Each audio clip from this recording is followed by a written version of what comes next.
Gilbert Keith Chesterton really was one of the most brilliant minds of the 20th century. He wrote such famous books as The Man Who Was Thursday, The Napoleon of Notting Hill, and The Father Brown Mysteries, and many others. What made him special was not only his brilliant writing style and his brilliant wit, but the fact that he wrote in so many different genres and every time did a perfect job. He's really the only author I can think of who, no matter what genre he writes in, he writes a masterpiece. And that's one of the things that made G.K Chesterton special. G.K Chesterton was born in 1874 in London. He died in 1936.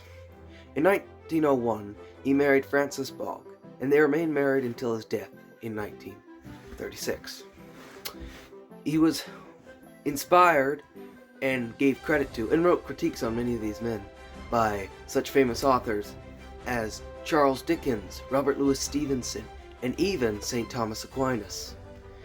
He attributes his success to a lot of these men, as their writing style helped him along. He studied art at Slade School and studied literature at University College of London. He was one of the most brilliant men to have ever lived.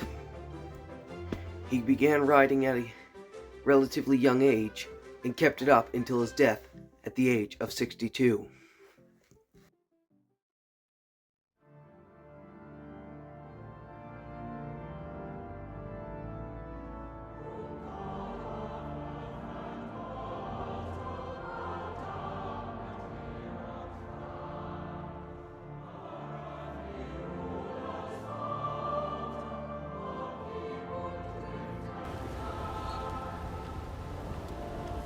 I think so.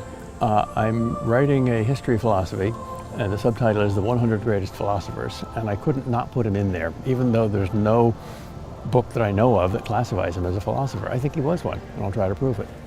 He's a genius. He sees things as they are. He reverses our habit of standing on our head, and thus he's the least paradoxical of all writers. We're the ones who are the paradoxes.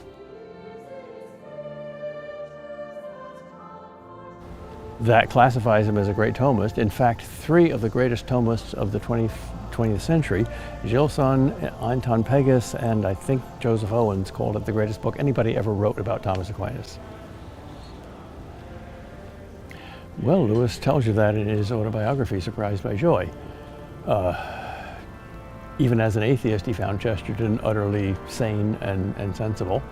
And The Everlasting Man is the single book that did the most of all books to convert Lewis. It showed him the Christian philosophy of history.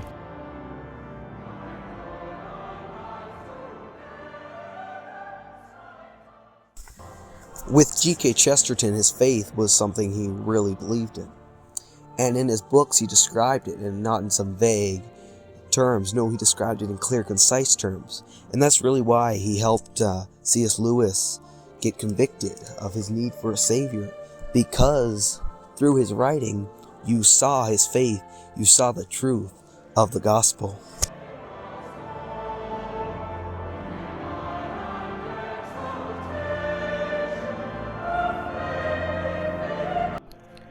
You can see his love for the Catholic Church in his writings. Like, you look at the Father Brown series and you can see how deeply devoted he was to his faith.